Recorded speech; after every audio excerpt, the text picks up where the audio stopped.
So we're going to start now with the individual presentations. First we have Virginia Caputo, who's a social anthropologist who's received her PhD from York University. She is associate professor in the Department of Sociology and Anthropology at the Carleton University. She's a director of the Landon Pearson Center for the Study of Childhood and Children's Rights. And she's also a managing editor of the Canadian Journal of Children's Rights. If you didn't know such a journal exists, it is quite new. I think that two issues have come out. And it is online, open access journal.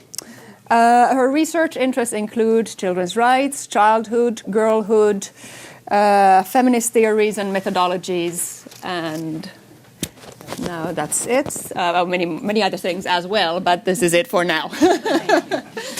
Thank you. Is that for me? So I need to click that. Let me do that for you there. Hit the pocket when you almost come forth. And just match over here on your lip. That's good. Bonjour. Good morning. I'm going to start with an apology and a thank you. How's that? An apology for the raspy voice and the slightly stuffed up nose. I will do my best to not lose my voice today. And a thank you. And congratulations to the organizers of this terrific conference, as well as a thank you for the kind invitation to spend some time with you this morning to share some of my experiences in teaching at Carleton and working on girlhood studies issues.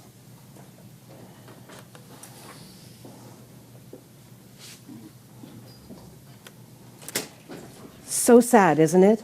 Said an elderly woman dressed elegantly in a black skirt and white jacket with black piping around the collar and sleeves.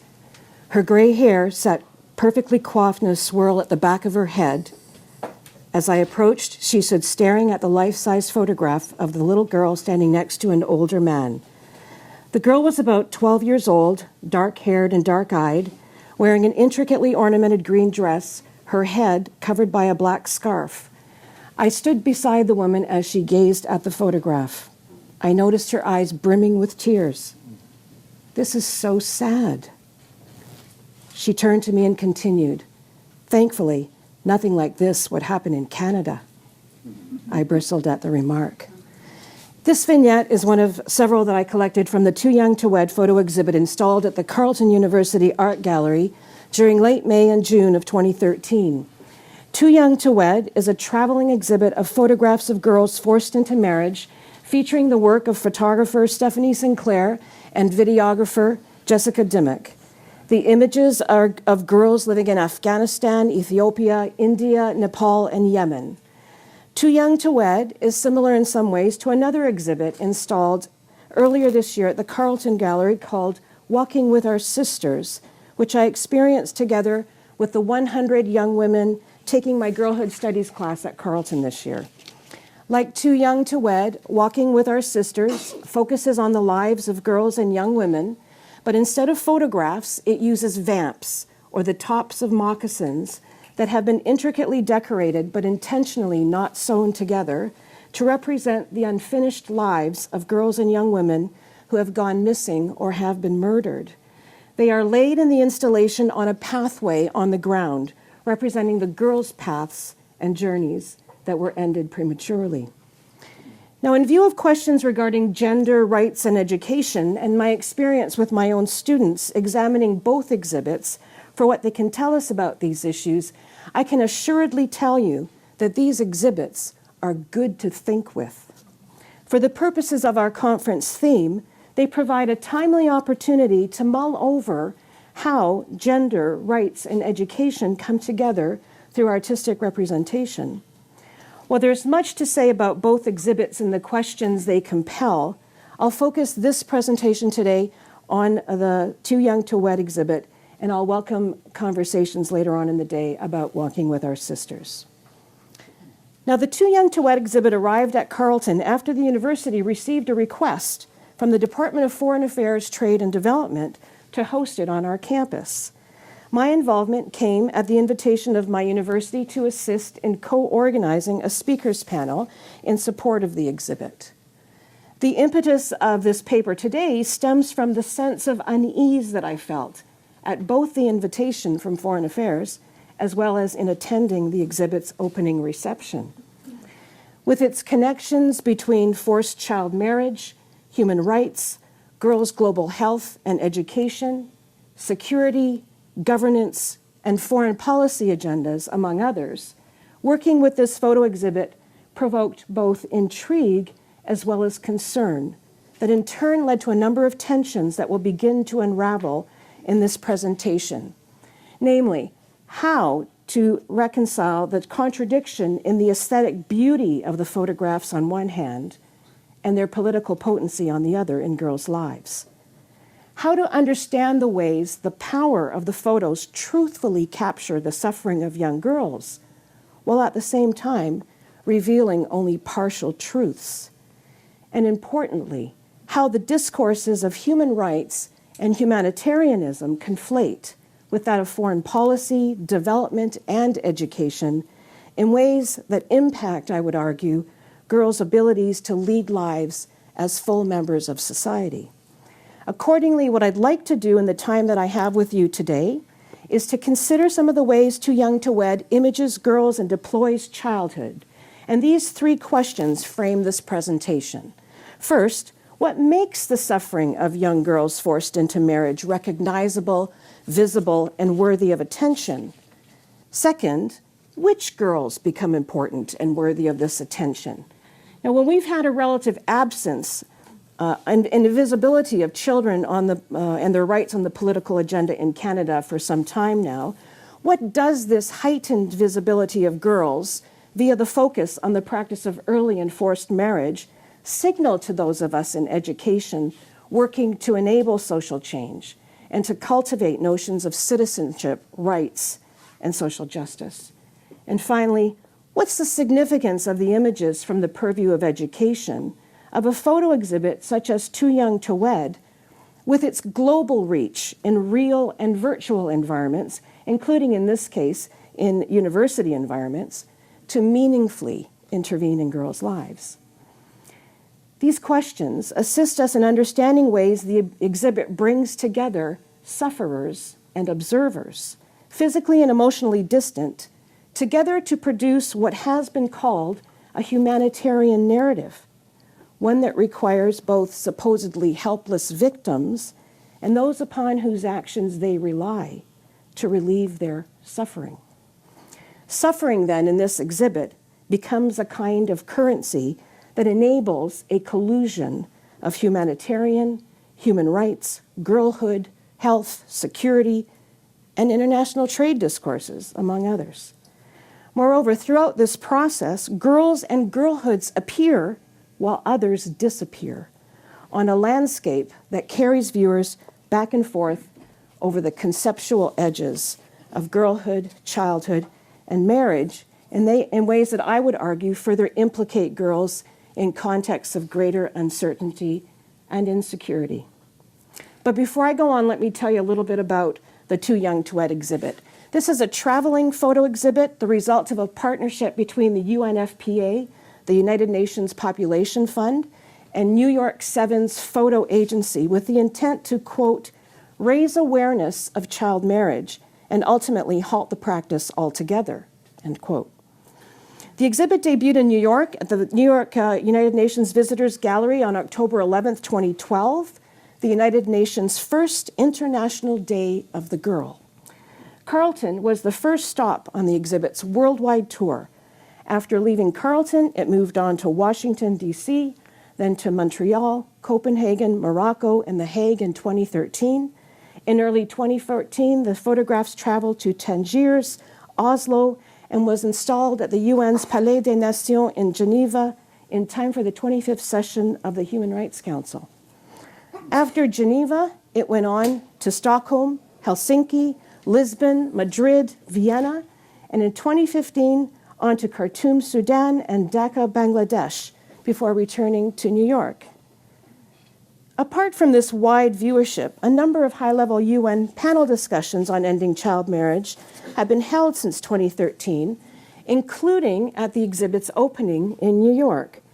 Out of these many high-profile events, then Minister John Baird emerged as a strong champion of the campaign to end the practice of early enforced marriage of girls. He participated in a panel discussion with other ministers of foreign affairs, including from Ghana and the Netherlands, and he introduced the first ever standalone resolution at the UN General Assembly on October 24, 2013, condemning the practice. The resolution called for further action from the General Assembly to address what Baird called a, quote, barbaric practice. His usage of the term barbaric is purposeful. As my students discovered, it appeared on the media release for the Carleton opening, in his introduction of the panel at the Human Rights Council, and in other written speeches on his website.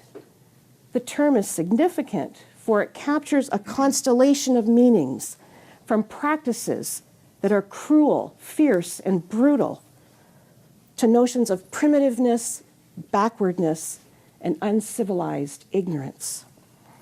In its usage with this photo exhibit, the term barbaric has a strategic and powerful effect, for it encodes a paternalistic stance, as well as reinforces the geographical and cultural distance between the viewers of the exhibit and the sufferers imaged in the exhibit.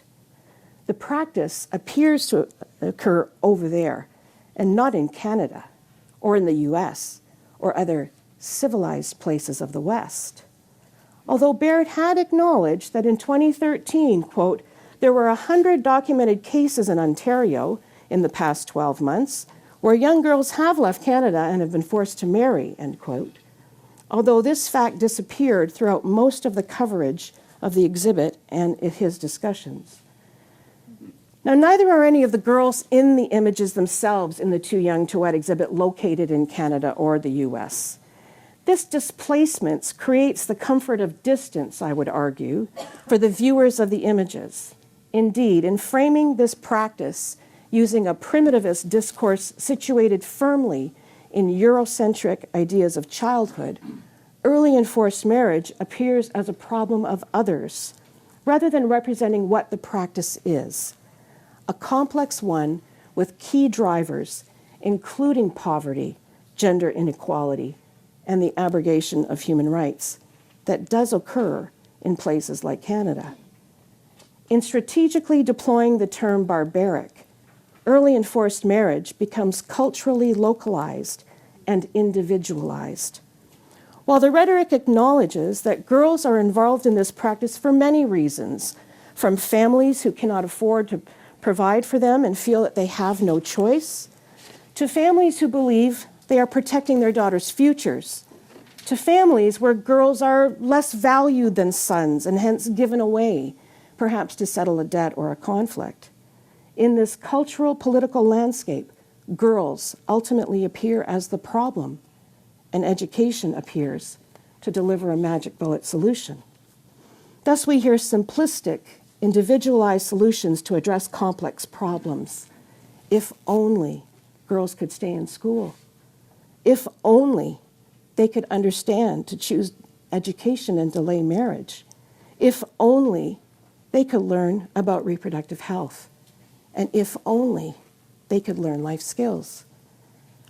Moreover, Baird himself gained a considerable reputation as a champion of girls' rights, all the while obscuring the social and political dimension of this global issue and deflecting attention and responsibility for the inequities arising from foreign policy and international trade that are part and parcel of how and why this practice continues to flourish. In mimicking this strategy of deflection and individualization, the Too Young to Wed exhibit, for the most part, images girls outside of familiar contexts of family and community in gloomy backdrops or open and vast landscapes. This imaging creates an impression that the practice is a problem of girls, and as childhood scholar Lisa Malky has argued, often girls in opposition to adults. The solution presented is equally simplistic. Halt the practice and get girls in school. This strategy is hardly a surprising one in a neoliberal, globalized era that has been widely assessed and critiqued for its shaping and reshaping effects on people's lives, one which favors privatization, autonomy, and individual responsibility, as well as personal negotiation of risk. As my colleague Xiaobei Chen has argued, the 21st century has produced the new child victim citizen. For me, this myopic vision on the individual combines with a foreign policy approach that retreated from diplomacy to adopt a paternalistic tone and stance, promoting what appeared to be an us and them mentality. For his part, the former Minister Baird quite clearly outlined his motivation and interest in championing the cause of early and forced marriage and promoting education during this address at the exhibit's opening at Carleton University. To quote him, "How can anyone defend the practice of having a 9-year-old girl forced into marriage? If Canada won't speak up for these girls, who will? It's time for the global community to demonstrate a real commitment to change, not just in words, but also in action," end quote. Of course, Baird's call to action may stem from genuine feelings of responsibility, compelled to make this right. But by calling for action, Baird does something else, it seems to me, that's important, especially to my sensibility as an educator. Baird makes viewers responsible for what they are seeing and repositions them not merely as viewers, but potential actors. I query whether this is an opportune point at which we might discuss the significance of the language of who are the rights holders and who are the duty bearers. In addition to former Minister Baird, a UNFPA official spoke at the opening at Carleton as well, and she pointed out to us that in the 20 minutes that it had taken to listen to these opening remarks, another 3,000 girls had been married somewhere in the room. I heard quiet gasps spring up from different places in the room. Indeed, the statistics on early and forced marriage of girls, like statistics on violence against women generally, and Aboriginal women and girls in Canada in particular, are severe and alarming. This gendered continuum of violence that girls and women experience in their lives is at the heart of understanding this practice. Was it the magnitude of the violence that motivated the gasps from the audience? The extent of the violation of girls' rights? Or the loss of childhood, perhaps? Or the realization of the suffering of little girls? But which little girls? Consider as well that the gasps might provide us with clues to understanding what you are seeing and what appears real to you as you look at these images. While the images are filtered through another's vision, in this case the photographer's, could the gasps have signified a connection between viewers and subjects in the images? Feminist communications scholar Sarah Benet Weiser would say so. She'd say that yes, this is a gendered economy of visibility. It describes the connections and social relations that imaging presents in a post-feminist era. What she says is that this economy makes something visible or appear, in this case, the suffering of little girls, that is in turn circulated and exchanged because it can be seen and therefore can be known. Once something is rendered real by viewers, it can be consumed. And her own work is on girls who circulate images of themselves on social media like Facebook and Twitter. So taking a cue from Benet Weiser's work, given the viewership of the Too Young to Wed worldwide and the audiences it has reached, I question whether it turns these girls into consumable objects, commodities with a particular political presence. And I ponder, what are the consequences of this framing? Further, regarding the value of what is exchanged, the girls exchange their experiences with us through the images. But what is politically exchanged? What about their status as rights bearers and citizens of the world? What happens in an exchange marked by market notions of consumption, Again, I query whether Too Young to Wed, with its wide circulation around the globe, presents a space of visibility and audibility for girls so that early and forced child marriage might end, or does it merely provide another space of invisibility and silencing of girls' lives that exacerbates the insecurities in which they live? Does the Too Young to Wed exhibit manage to use images merging into a unified representation of girlhood that flattens diversities in order to uphold a Western bourgeois childhood, as childhood scholar Joe Boyden would argue? How to make explicit the implications of interventions in girls' lives based on this unified representation of girlhood that does not attend to differences and diversities, the very goals that some of us in education strive for in attending to difference and diversity in our local classrooms, as you will hear in the presentations of my colleagues today. That is, how to make education systems inclusive, accessible, participatory, respectful, and responsive. We have an example here of an intervention in girls' lives at the level of international politics.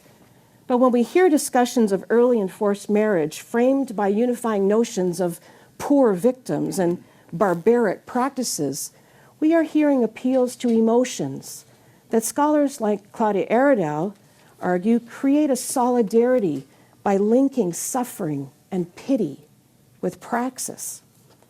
Writing about the lives of trafficked women, she says that, quote, "A politics of pity tackles the disordered situation.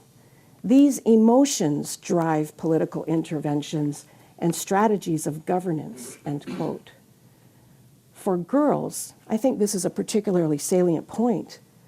I would argue that the idealized figure of the girl child enables a safe intervention for those of us who engage with it.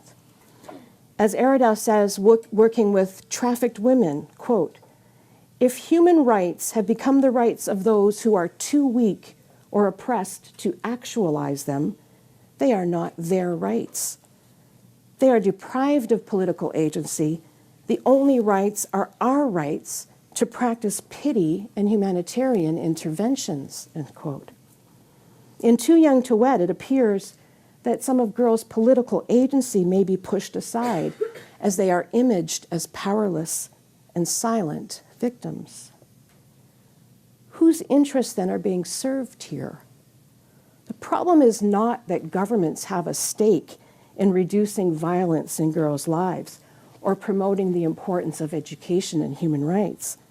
Rather, of concern is the currency of girls' suffering, which girls can suffer, and the kind of political attention it garners given that the alleviation of suffering is part of a process of governing, of social reordering. Does Too Young to Wed drive an active force within the political arena to have a substantive effect on girls' lives? What do we do with this possibility in an educational context?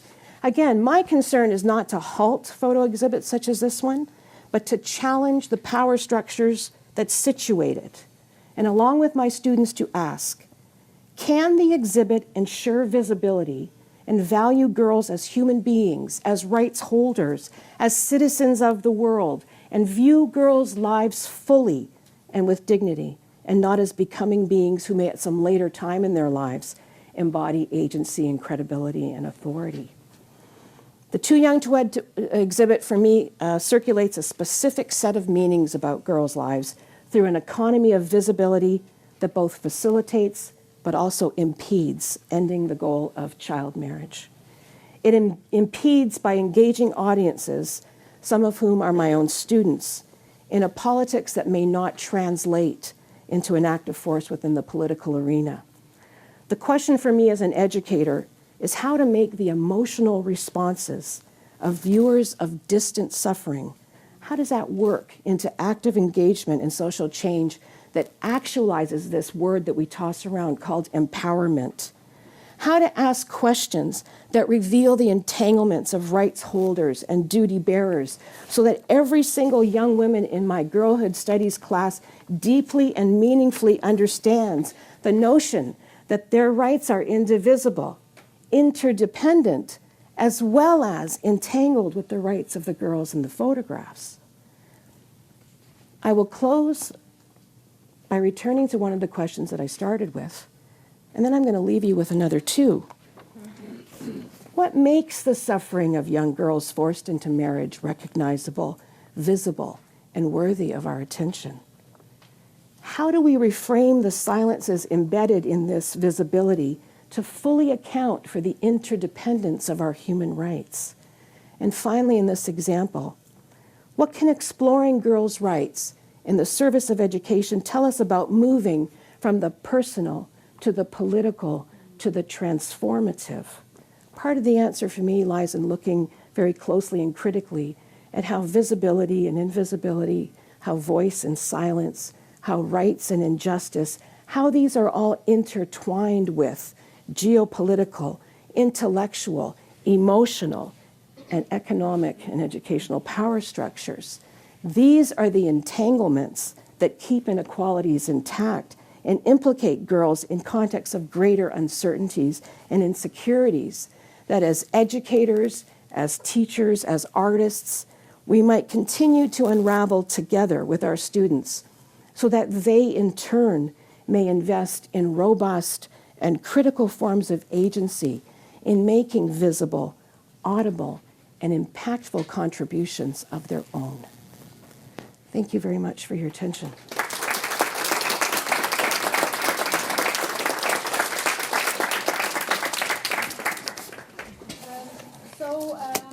We're going to take all the questions at the end. So if you have questions for Virginia, please write them down. So don't forget it. It's always hard when you have several and then at the end, only the last person has a question. So please write down questions for Virginia. Thank you.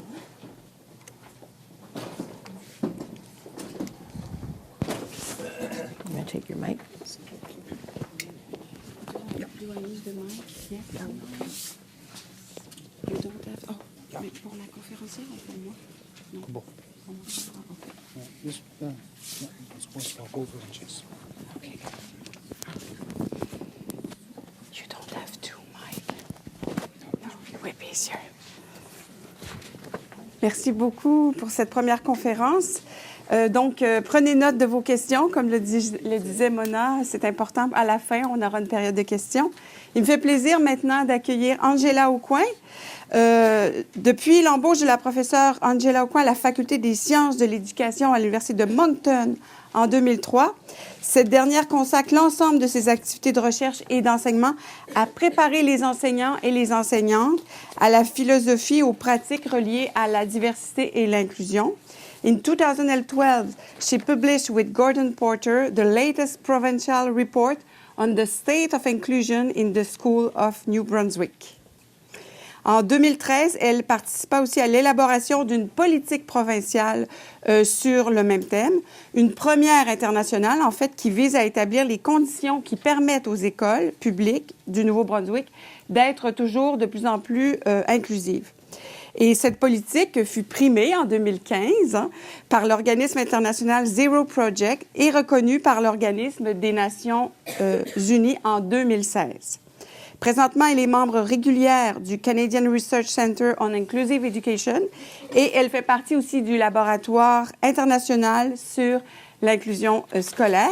Et la présentation d'aujourd'hui, c'est lever le rideau sur les différences, prémisse d'un projet théâtral avec des jeunes de 15 à 18 ans.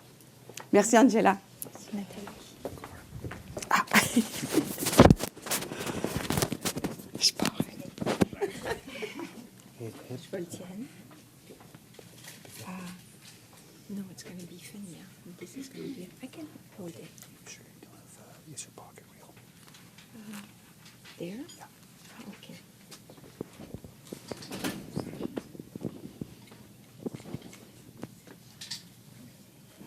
Okay. Okay. Oh, ça fait très Madonna, hein? OK. Ben merci beaucoup, Nathalie. Merci, surtout merci pour l'invitation d'être ici. Aujourd'hui, je me sens privilégiée, mais surtout très humble de vous présenter un projet, le tout début d'un projet, je passe après 2 très bonnes présentations qui apportent à réflexion. Donc, aujourd'hui, j'espère que le début de notre projet de recherche va vous faire réfléchir, vous aussi. Le concept de l'autre, la valorisation de la différence sont des thèmes qui m'interpellent depuis toujours. Je suis originaire d'un joli petit village côtier de la Nouvelle-Écosse, un village francophone. Et en Nouvelle-Écosse, les francophones comptent pour seulement 3% de la population. Donc, en grandissant, j'ai été témoin et je dois avouer aujourd'hui, en passant à tout ça, j'ai été victime d'harcèlement, d'exclusion, de rejet à cause de ma langue. Si à ce moment-là, pour moi, l'autre représentait l'anglais, aujourd'hui, dans nos écoles, l'autre peut représenter beaucoup, peut représenter une personne avec une déficience intellectuelle, peut représenter une personne qui nous arrive d'une différente culture, personne pour qui sa préférence sexuelle est différente de la mienne. Donc, les enfants, les jeunes aujourd'hui sont convoqués à cette représentation de l'autre qui parfois peut déranger. Donc, nous, à l'Université de Moncton, on se penche sur un projet, puis c'est tout nouveau, un projet dont je vais vous présenter aujourd'hui. C'est un projet théâtral qu'on va réaliser avec des jeunes de 15 à 18 ans qui portent sur le thème de la différence, le concept de l'autre. Donc, la présentation va être divisée en 2 parties. Ça sera rapide. Je vais vous présenter, peut-être je vais vous apporter au Nouveau-Brunswick parce que c'est au Nouveau-Brunswick où j'œuvre depuis presque 20 ans maintenant. Je vais vous parler de l'inclusion scolaire au Nouveau-Brunswick et dans quelle façon que ce projet ici s'intègre dans ce concept d'inclusion. Malgré l'inclusion, on a des statistiques troublantes. Puis après ça, je vous présenterai rapidement le projet. Lorsque, dans mon projet de thèse doctorale, j'ai lu la citation de Lemieux qui nous dit que désigner quelqu'un de différent n'a rien de neutre, ça, c'est venu me chercher. Parce que je me dis, c'est vrai, si je fais partie du groupe majoritaire, mais la différence, ça peut plaire, ça peut être positif, ça peut être très bien. Mais si je fais partie du groupe minoritaire, par exemple, si je suis acadienne dans un milieu très anglophone, j'ai travaillé au territoire du Nord-Ouest, si je suis autochtone dans une école majoritairement blanche, bien, la différence, ça peut faire mal, elle peut blesser des fois. Donc, de plus en plus, on entend parler du concept d'inclusion scolaire. Ça fait que de plus en plus, mes collègues Luc Prudhomme, Serge Ramel, Raymond Viennot nous disent que la différence, elle est valorisée. C'est bien vu dans nos écoles. Puis on demande aux enseignants et aux enseignantes de valoriser cette différence-là au sein de leur salle de classe. Mais pour certains élèves, cette différence-là, elle fait encore mal. Puis c'est ça qu'on est en train de voir dans nos écoles au Nouveau-Brunswick. Donc, si je vous apporte rapidement au Nouveau-Brunswick, on entend souvent parler de cette province-là par rapport à l'inclusion scolaire. Puis j'y œuvre depuis plusieurs années. J'ai la chance de travailler avec des grands qui ont vraiment pavé le chemin vers cette nouvelle conception-là de nos écoles. Mais vraiment, depuis plus de 3 ans, le Nouveau-Brunswick est considéré leader en matière d'inclusion scolaire. Et je suis très fière de pouvoir travailler dans ces écoles-là et de pouvoir en témoigner.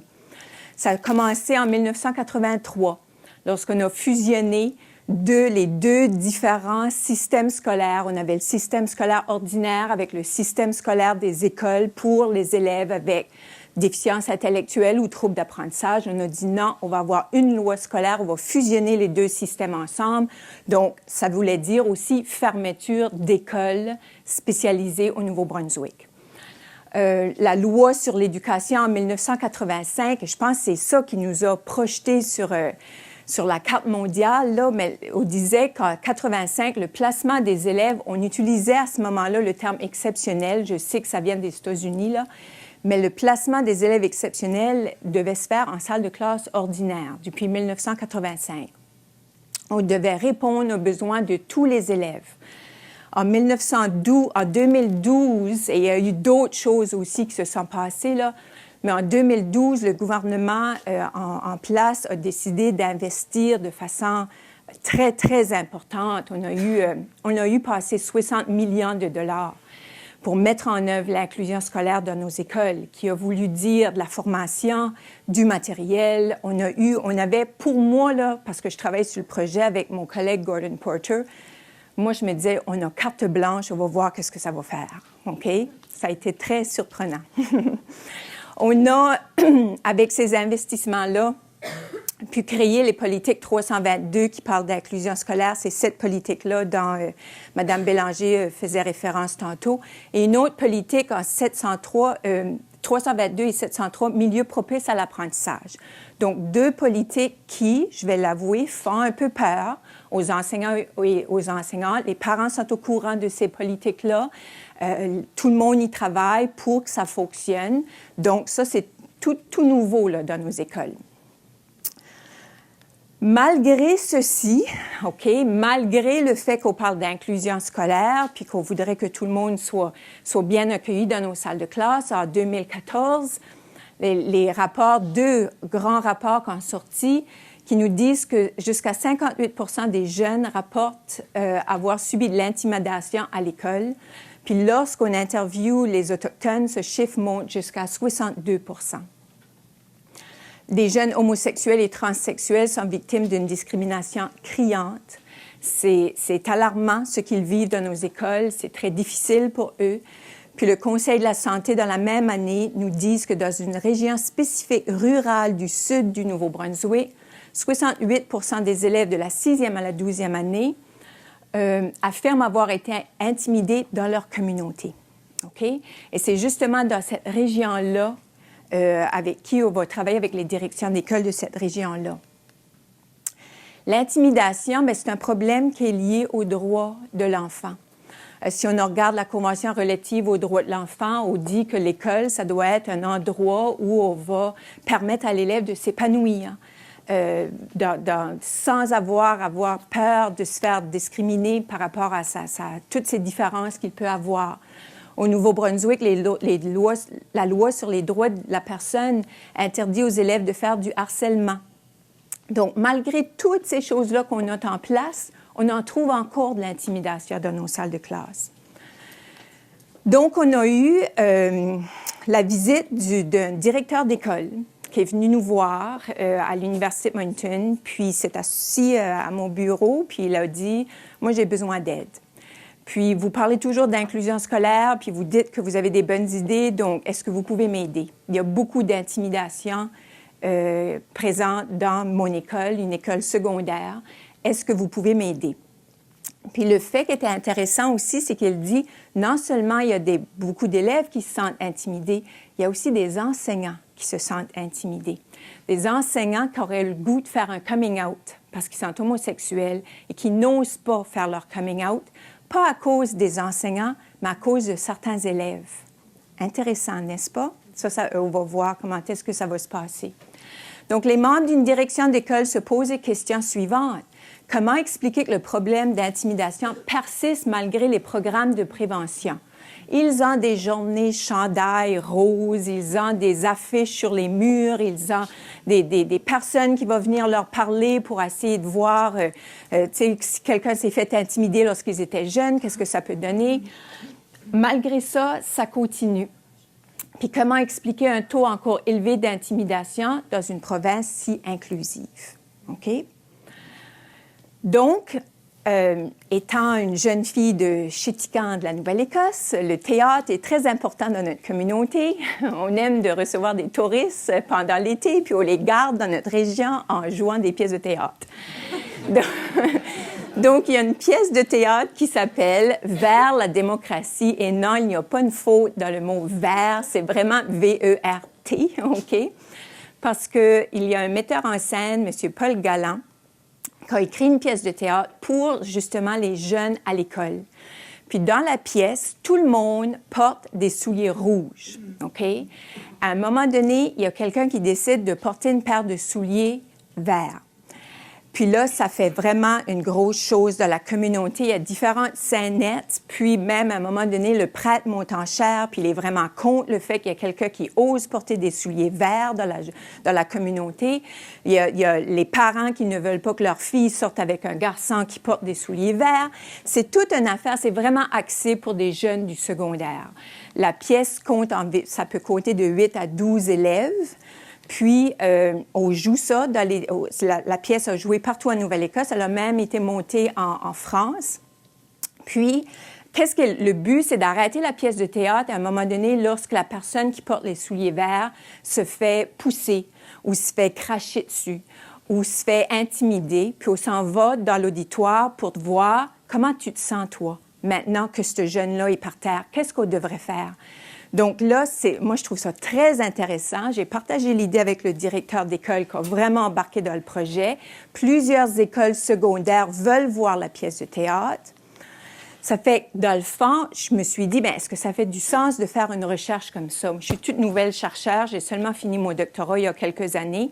Donc, il existe vraiment une théorie. On peut faire de la recherche à partir d'une pièce de théâtre. Ça s'appelle le Popular Theatre Theory. Pour une francophone, c'est difficile à dire, ce mot-là, mais c'est bon, je pense que ça a bien passé. Donc, le théâtre, lorsque les jeunes, surtout, sont impliqués à vivre la pièce de théâtre, comme les élèves acteurs, mais ça leur parle beaucoup, parce que c'est à eux qui se font injurier, c'est eux qui reçoivent les coups de poing. Puis là, ils se sentent mal si c'est sa sœur, par exemple, qui se fait donner un coup de pied. Donc, il y a vraiment, on dirait, ils disent que les participants sont interpellés par les personnages de la pièce, puis ils ont tendance à s'investir pour trouver une solution au problème. Donc ça m'a parlé tout de suite. Puis ça favorise des thèmes de nature très personnelle et délicate. Dans la pièce de théâtre, on ne sait jamais qu'est-ce que la paire de souliers verts représente. Ça peut être n'importe quoi.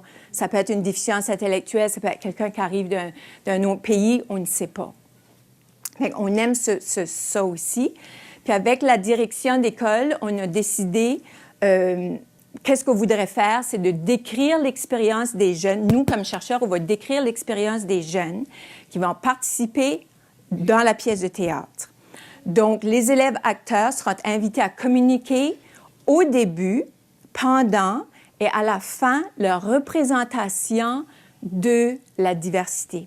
Est-ce que ça change? Je veux savoir si cette représentation-là va évoluer avant, pendant et après la pièce de théâtre.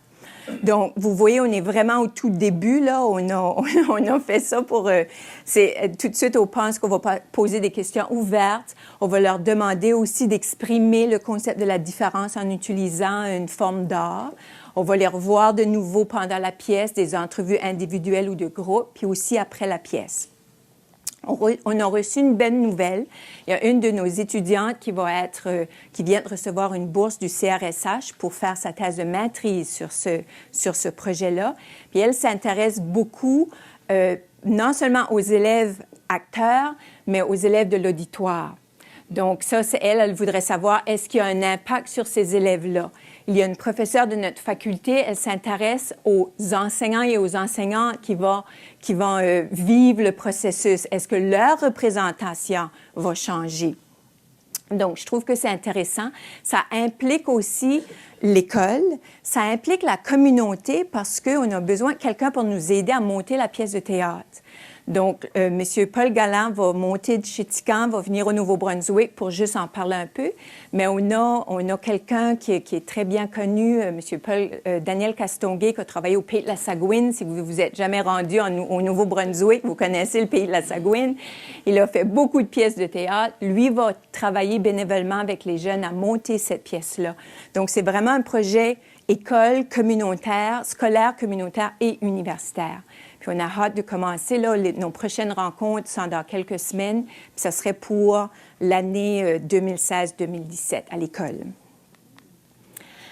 Donc, le mot de la fin, j'aime beaucoup cette citation ici. On a écrit un article, puis on a terminé l'article en disant que le droit à la différence fait appel à un dialogue qui doit avoir lieu.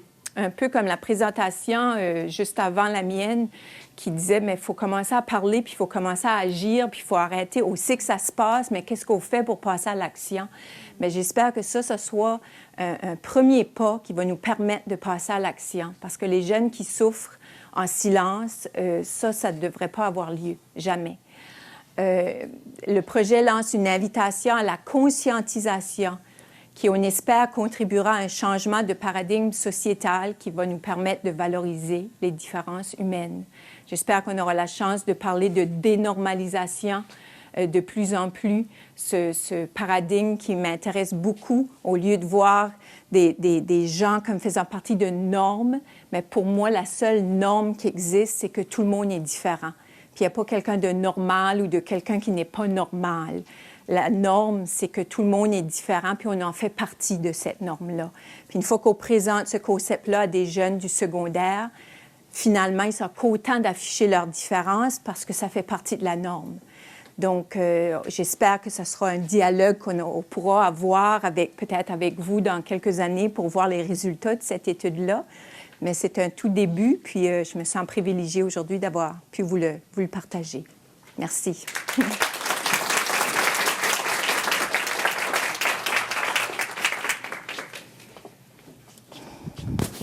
sais plus ce que je suis.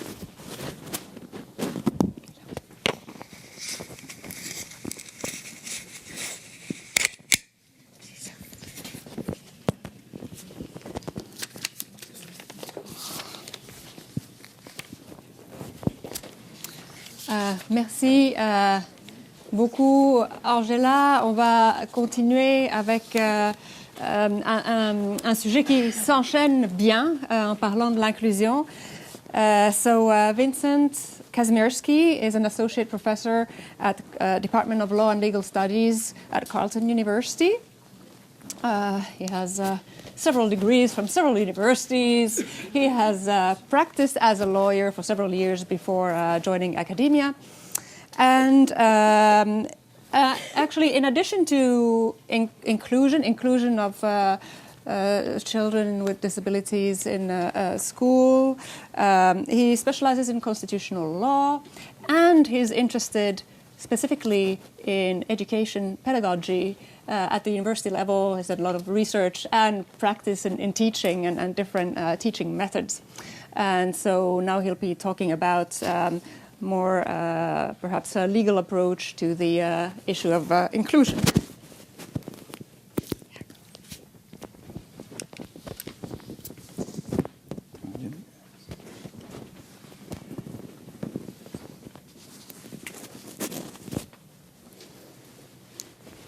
Okay, great. Where do I?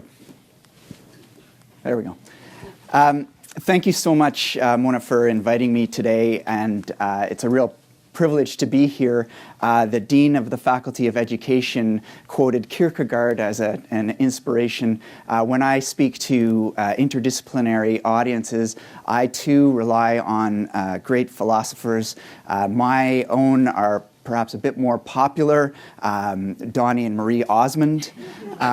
Those of you who grew up and know a little bit about English television will know that Donnie, or I guess it was Marie, was a little bit country. Donnie was a little bit rock and roll, and together they were interdisciplinary as a duo. And what I hope to do today is to bring a little bit of law and a little bit of policy to my discussion of education, in particular the notion of how we can use the social model of disability to kind of build a more inclusive education system. And the way I want to do that is to talk primarily about a recent Supreme Court of Canada decision in Moore in British Columbia. So I'll spend some time talking about this really important decision that kind of talked about what the rules are for accessibility of education and set some important ground rules for us all to be aware of. And then I want to move beyond Moore to talk a little bit about why, in my view, Moore is kind of both a fantastic decision and perhaps a meaningless decision, and how in the end, if we want to build more inclusive schools and education systems, it's up to not the courts, but the school boards, the provinces, and the teachers to kind of use the social model, to adopt it, and to move forward as best as possible. So I'll start with a brief discussion of the social model, then I'll talk about more specifically the limitations of more, and then I'll go beyond more. There we go. Most people probably familiar with the distinction between the medical model and the social model. Just by way of a brief recap, I keep myself on time here. The medical model of disability is a model that locates the source of disability in individuals. And so where individuals meet barriers to inclusion within society, through the social model, the source of that barrier is the individual themselves. In other words, their physical or mental limitation. It's an approach or a model that really then, in order to kind of promote the inclusion or the improved situation of that individual, focuses on either treating or curing that impairment. Again, this is a very broad kind of description. Social model, by contrast, tries to engage with the notion of disability by recognizing that, for the most part, the barriers that are faced by people we label as disabled are socially constructed.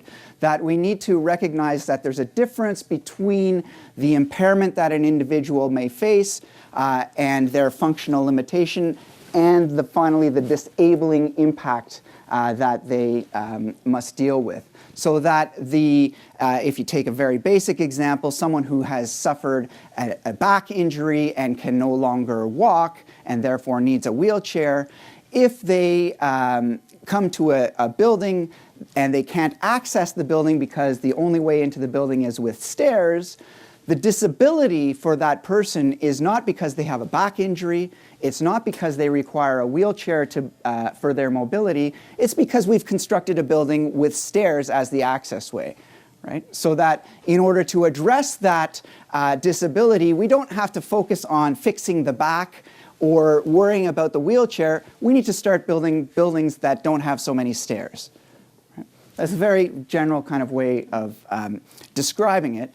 But it's an important kind of recognition, realization that disability is not only, and primarily often has nothing to do with the individual situation. It has to do with how we as a society have constructed our buildings, our assumptions, our frameworks, our rules. So from the social model of disability, the focus then gets transferred from the individual to the system. What have we done? How have we constructed our society? What are the assumptions that underlie the way in which our society is set up? How do we, for instance, assume when we're building things or we're designing systems that they're going to provide services to normal people?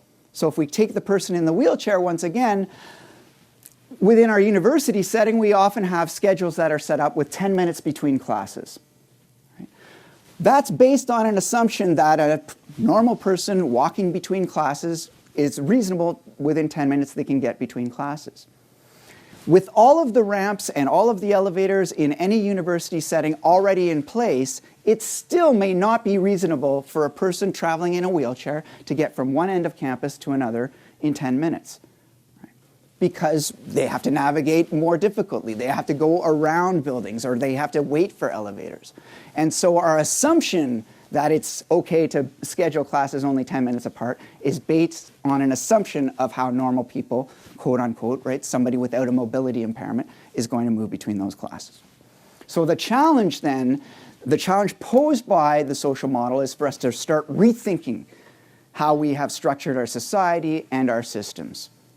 The first step of that is accommodation, right? That we recognize that some people need to be treated differently in order to get equal access to our services or to our buildings. But the more advanced step, right, the further along we go, the more challenging part of this is that we actually should not be focused just on accommodating those who need different ways of accessing a building, for instance, but we should actually start when we're thinking about how we set up the system in the first place. Right? We should start designing things to be as accommodating as possible to as many people as possible at the beginning. Supreme Court of Canada has actually adopted parts of this social model up to a point. So there are a series of cases, one of them is the Eaton case, where they have recognized that the barriers faced by people with disabilities are often socially constructed, and that there is an impetus on us to provide accommodation to those with disabilities in order to ensure equal access.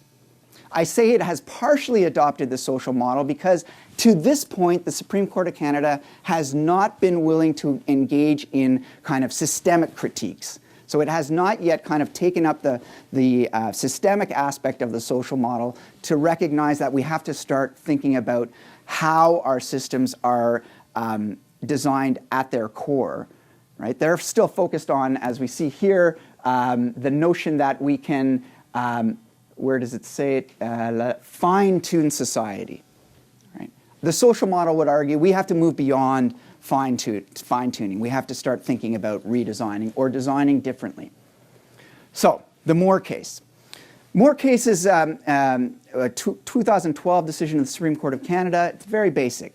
Jeffrey Moore was a student with a severe learning disability. In this case, he was diagnosed with severe dyslexia.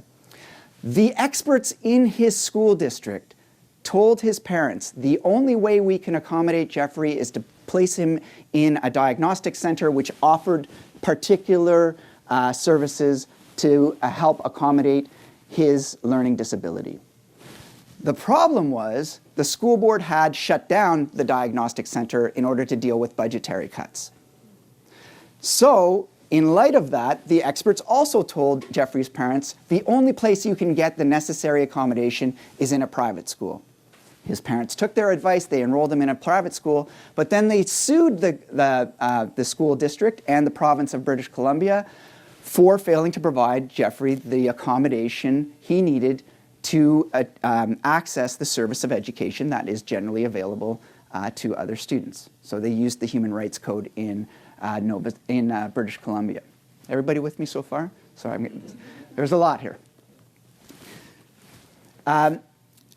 There are three kind of main parts to this in terms of the legal analysis. I'm not going to go into detail, but just so that we're all on the same page. Three things that are important. First, Jeffrey's parents had to show that he had been discriminated against in the provision of a service generally available to the public. Right? This is where the decision is really important, and I'll get into that in a second. Second stage of this is after Jeffrey's parents show that he's been discriminated against, the school board can argue, well, there's a reason, a good reason, a justification for this discrimination. We had to do it in order to provide some kind of other benefit. Right? In this case, their argument is we had to do this, we had to close the diagnostic center because we had no money. The third part then is, if Jeffrey is successful in convincing the court or the Human Rights Tribunal that he's been discriminated against, what should the remedy be? What should he get or what should society get as a result? And I'm going to talk briefly about all three of these. Before I do that, just so that you know, at the Human Rights Tribunal, Jeffrey's claim was very successful. So the Human Rights Tribunal found that he had been discriminated against by the school district, because they didn't diagnose him properly and early enough, because they closed the only accessible service that was available to him. He had been discriminated against by the province because they hadn't funded special education significantly, or sufficiently, I should say, and the province hadn't done a good enough job of supervising the district in its provision of services to students with disabilities. Jeffrey received, as a result of his claim, an order that he was to be reimbursed, or his parents are to be reimbursed for 8 years of private school tuition, right? So that's a significant amount of money. $10,000 for pain and suffering. And then there were systemic remedies ordered against both the province and the school district. So the province was ordered to change its funding model and to supervise the district more effectively. The district was ordered to reorganize how it was delivering services to students with disabilities. Don't get too excited, because at both the kind of provincial level and the Provincial Court of Appeal, basically these are all thrown out. So the case gets to the Supreme Court of Canada, and there's a kind of a partial win for Jeffrey at the Supreme Court of Canada, because the Supreme Court finds that the school district did discriminate against him, but not the province. Right? So the school district, by closing the diagnostic center, discriminated. The province is not found liable for any kind of discrimination, and ultimately Jeffrey gets, or his family gets, the reimbursement for the private tuition, the $10,000 pain and suffering, but there's no systemic awards. There's no remedies, so no change to the funding system, no requirement to change the way services are delivered. So it's a partial victory, but still an important one. All right, I'm losing time, so I'm at 10 minutes now? Okay, good. We have then at the Supreme Court of Canada this kind of, again, this trend of recognizing that there is an importance to access to education for persons with disability, but an individual focus. So, and I'll go through why it's individual in a second, but there's this kind of notion that we're going to try and remedy this particular situation, but an unwillingness to look at what the systemic causes of that situation may well be. And I think the question that we had from someone from the education system earlier points to this, right? It's very easy to talk about accessibility if you won't give us the money for it, right? How are we supposed to be accessible if there's no money? So,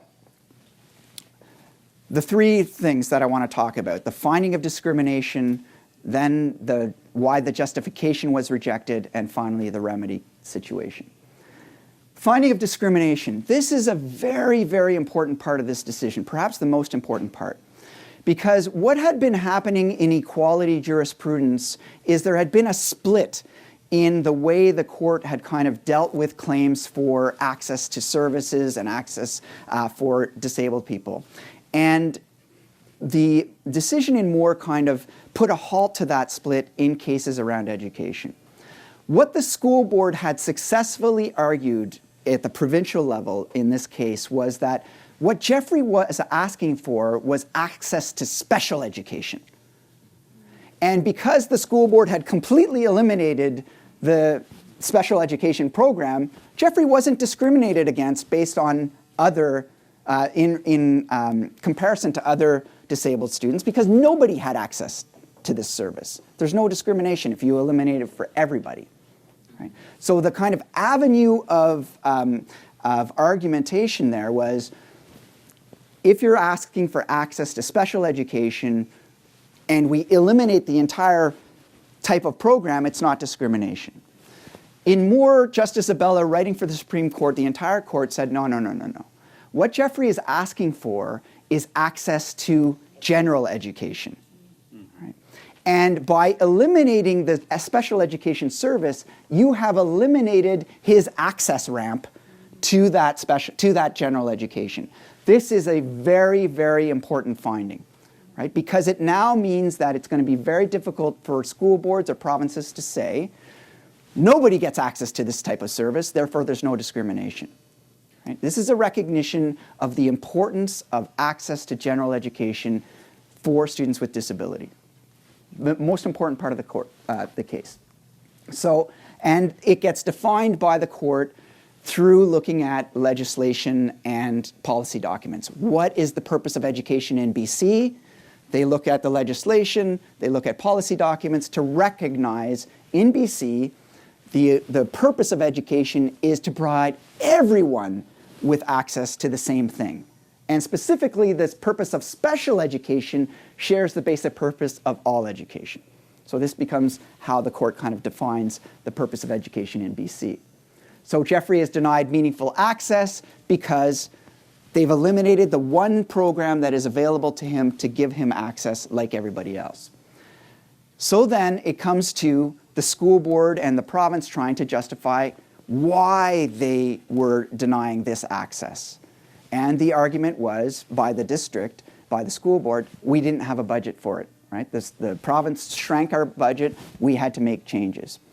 And the court recognizes that both in classrooms and in school board offices and at the provincial level, we have to defer to the expertise of school officials and government officials and school board officials to a certain degree. That makes sense. But what Justice Abella pointed out is that that deference does not mean we simply bow down and accept that you make changes that are discriminatory without us looking at behind them, right? Because otherwise you could always argue it's going to be more efficient for us not to make this more accessible. Of course it is. It costs money to create access, right? And in this case, what was important was that the school board had not looked at any alternatives to closing the diagnostic center. Right? They kept open an outdoor school, they closed the diagnostic center. And they hadn't looked at how they were going to provide access to students with severe learning disabilities after they closed the diagnostic center. So in this case, the court said, you didn't do anything to show that this was reasonable, that your discrimination was somehow justifiable. Right? Now, the difficulty moving forward is we don't know what that means for cases where they've considered some kind of other options, but ultimately decided to close the program or the facility anyways. But in this case, there was no attempt to kind of make that type of assessment, and therefore the school board couldn't show that they were reasonable in their actions. Finally, the remedies. In this case, we get to a situation where we have a finding of discrimination against the school board. So that's encouraging, right? There's the notion that if there's discrimination, there's going to be a remedy available. Right? But the systemic remedies that were kind of advanced by the Human Rights Tribunal are found to be too remote. Right? So first off, the court says, look, we're not going to look at the funding formula offered by, set up by the school board, set up by the province. We just can't draw the links down to the individual student. So that's disappointing. Right? Because ultimately, that's, the funding decisions are driving a lot of our accessibility problems. So what are the limitations? Why do I think that this decision is both great, but maybe not really that impactful? Well, it's great because of this notion that access to education, the same education that is available to everyone, is the kind of the gateway now. You can't just hive off special education and then cut it. There are limitations in this case because of the fact scenario, right? So in this case, for instance, and I won't go through all of these, but in this case, the big one is that school board didn't really look at other options. And so we don't know what the impact is going to be if a school board looks at some options but still decides to cut programs that should be enhancing accessibility. The last, just briefly in terms of the remedies, there are a number of people who have kind of raised some difficulties or some questions about making one of your primary remedies a reimbursement for private school education, because that money doesn't do anything to then improve our public education, right? It's some people have called it a voucher system, right?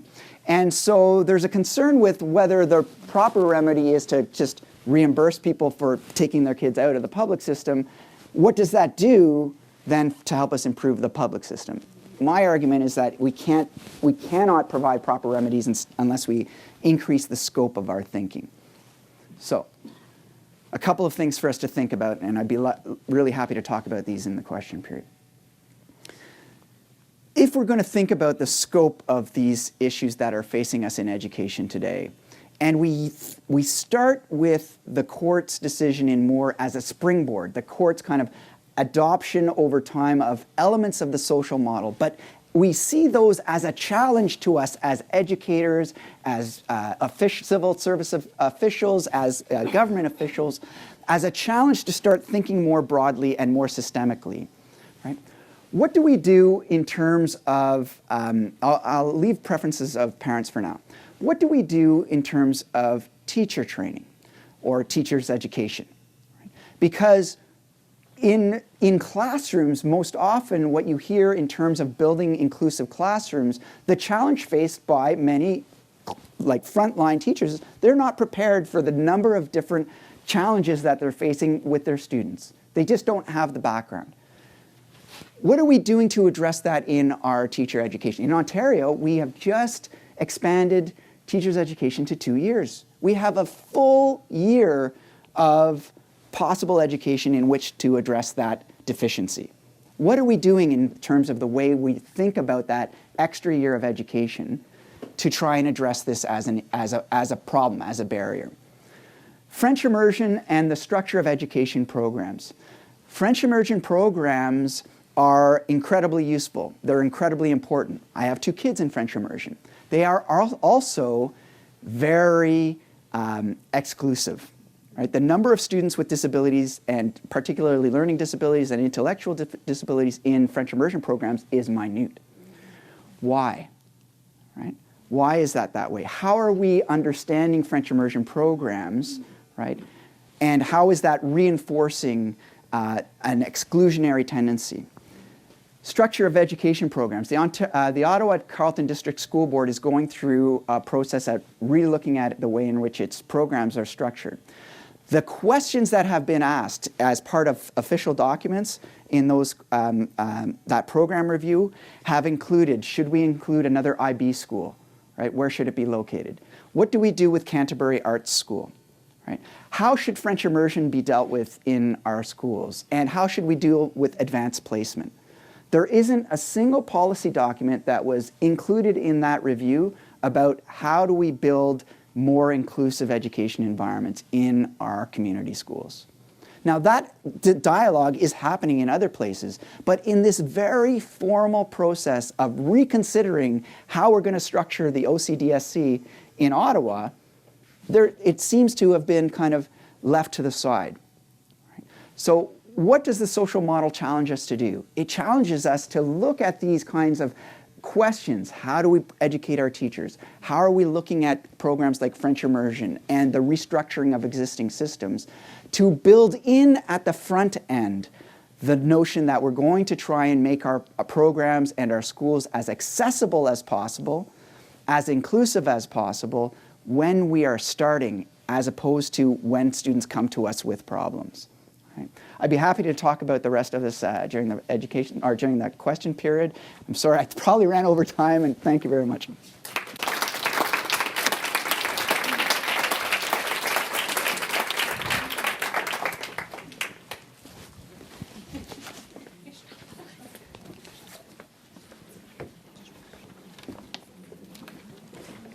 Sorry, here I go. You'll be able to hear my lunch order. Thanks.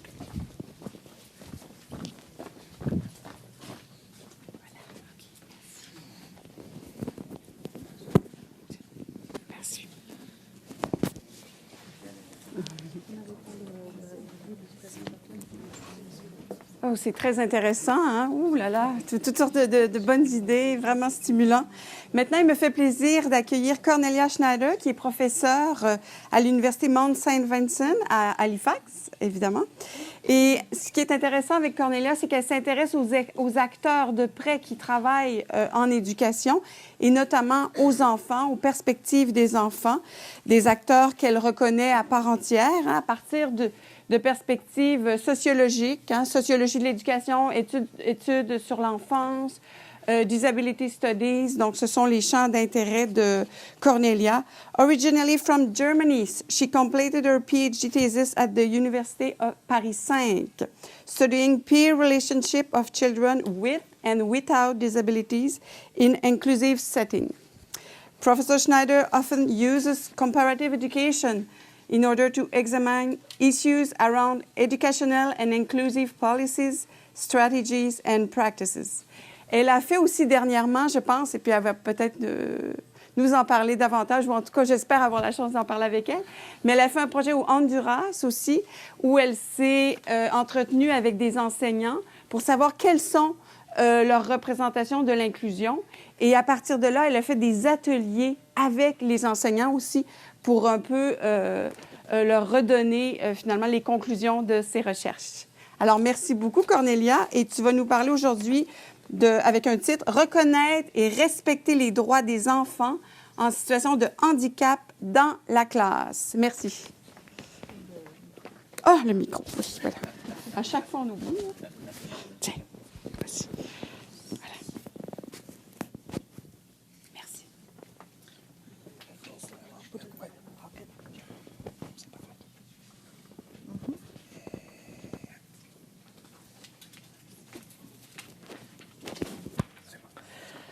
Merci. Thank you. I have to admit I was a little bit nervous listening to Vincent because I was thinking, oh, he's going to talk about everything I wanted to talk about. But I think they're going to be very complementary. Donc, merci beaucoup de m'avoir invité pour cette jolie conférence. Je suis donc pas un expert en droit en même temps.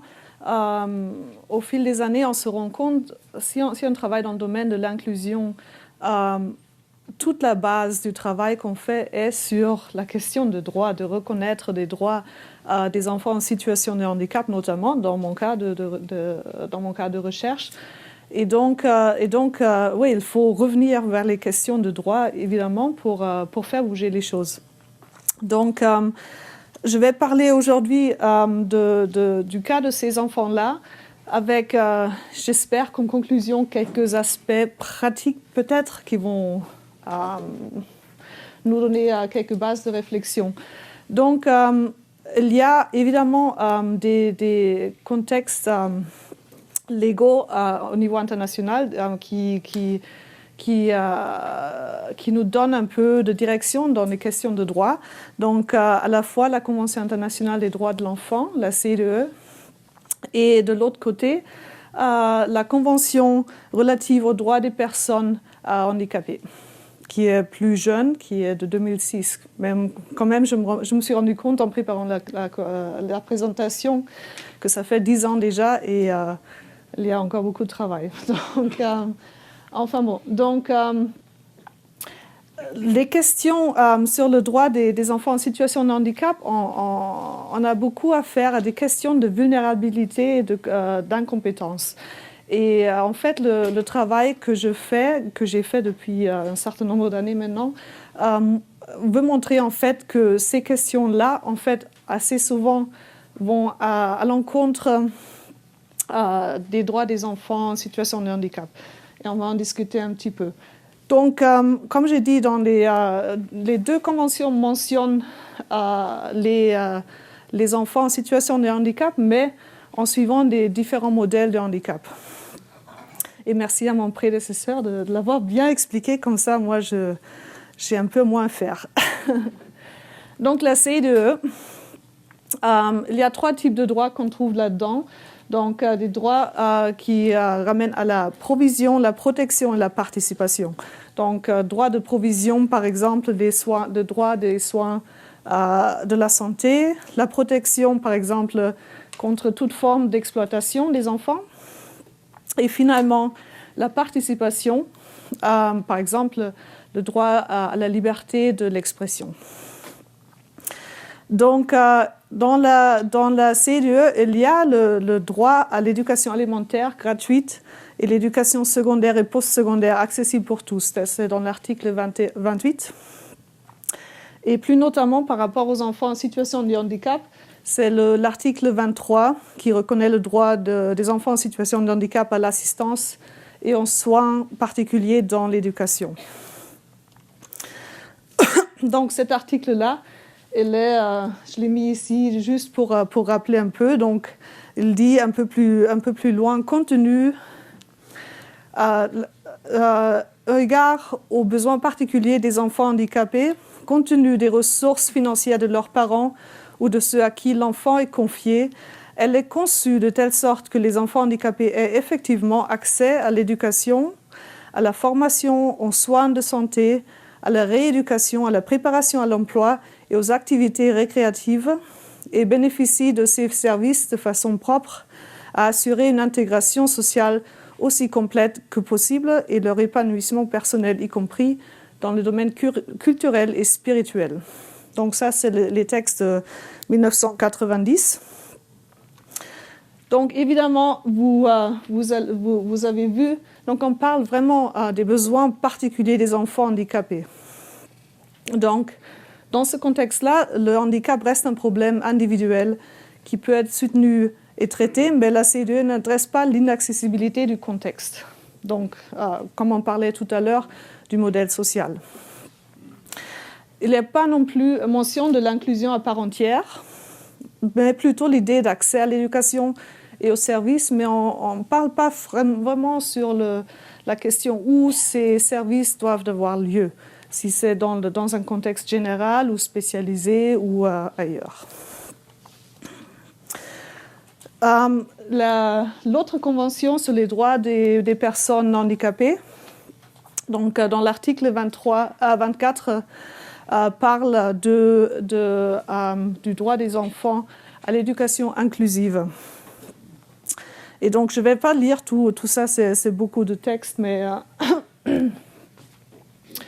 juste pour vous montrer, donc ici, sur la base de l'égalité, c'est d'avoir accès dans les communautés où elles vivent à un enseignement primaire, inclusif, de qualité et gratuit, et à l'enseignement secondaire. Par ailleurs, il y a quelques différences de traduction entre la version anglaise et la version française qui font quelques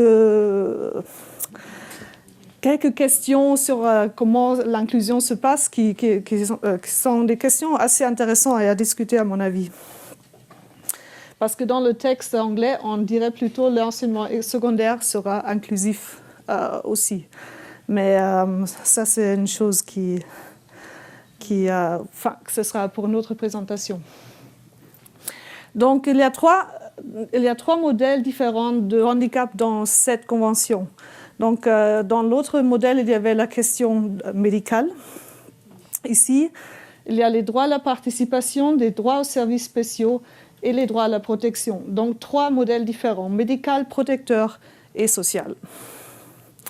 Donc, il y a des conflits entre ces trois discours, parce que si l'un des discours enfreint les autres, c'est lequel qui va prendre la priorité.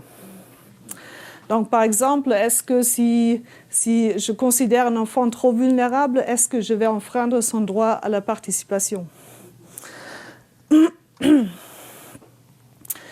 Donc, il est relativement clair que la CRDPH demande l'accès à la participation dans le système général d'éducation. Comme je l'ai mentionné, il y a quelques problèmes de traduction entre les versions anglaises et françaises, parce qu'on parle de pleine intégration dans la version française et on parle de full inclusion dans la version anglaise, qui ne sont pas forcément les conceptions parallèles. Donc, il faut revoir ça peut-être à un moment donné. Donc, il y a la question d'accessibilité et équité comme fondement à l'éducation inclusive qui sont mis en valeur. Donc, il y a quelques points communs et contradictions et défis entre les deux conventions. Donc, il y a à la fois la CDE qui parle de provision, protection et participation, tandis que la CRDPH parle de protection, provision spéciale et participation. Dans la CDE, on a clairement la perspective médicale et individualisée de handicap à réparer. Et dans la CRDPH, on a des perspectives très variées, avec quand même un accent sur le modèle social du handicap. Donc, je vais parler, parce que comme on a ces notions un peu contradictoires du handicap, des modèles de handicap, je vais parler de la question de l'intérêt supérieur de l'enfant, ou ce qu'on appelle en anglais « the best interest of the child ». Donc, c'est une notion bien controversée et bien discutée, parce qu'on se demande toujours, mais qui le sait, qui le connaît, qui peut déterminer ce qui est l'intérêt supérieur de l'enfant. Donc, est-ce que c'est l'adulte expert qui décide? Est-ce que c'est l'enfant? Est-ce que ce sont les parents? Il y a beaucoup d'acteurs dans le champ et en général, on ne parle pas beaucoup de l'enfant lui-même. Assez souvent, c'est des adultes experts qui décident. Donc, du coup, on court le risque de ne pas respecter le droit de l'enfant en situation de handicap parce qu'on se base sur des notions vraiment stéréotypées du handicap, c'est-à-dire c'est pas assez sécure pour cet enfant, il faut le protéger, l'enfant n'est pas assez compétent, l'enfant est trop vulnérable, etc. Et donc tout à l'heure, c'est ça aussi ce qui me faisait un peu peur parce que je me disais, mon collègue avait parlé d'un autre cas de la Cour suprême. Moi, je vais revenir sur un cas de 1997, Emily versus Brand Board of Education, parce que ça me paraît intéressant de se demander si cette question-là pourrait avoir été jugée différemment aujourd'hui avec la Convention des droits des personnes handicapées par rapport à 1997.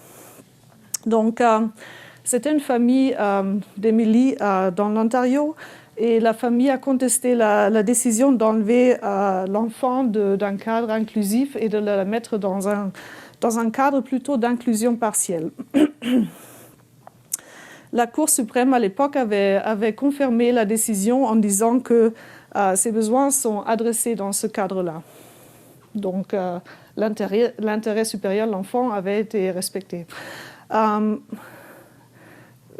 même temps, si on y pense, à cette époque-là, la Convention relative aux droits des personnes handicapées n'existait pas encore. Donc, la question, c'est qu'est-ce qui se serait passé aujourd'hui avec une telle décision? Est-ce que la Cour suprême aurait été obligée de prendre une décision différente par rapport à cette famille et à cet enfant? Et également, on peut aussi se demander si Emily avait vraiment été consultée suffisamment dans ce cadre-là, avec une approche peut-être un peu plus de reconnaître la voix de l'acteur, de l'enfant, de l'élève elle-même.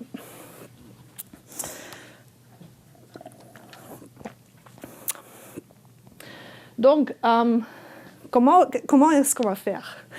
Donc, la question est vraiment de mettre un peu plus l'accent sur la reconnaissance de l'enfant en situation de handicap comme acteur.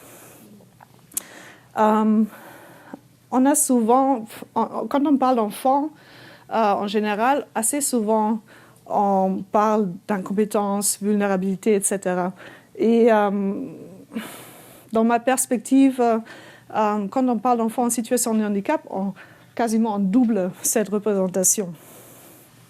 Parce qu'on dit, mais encore ces enfants sont encore plus vulnérables, encore plus incompétents.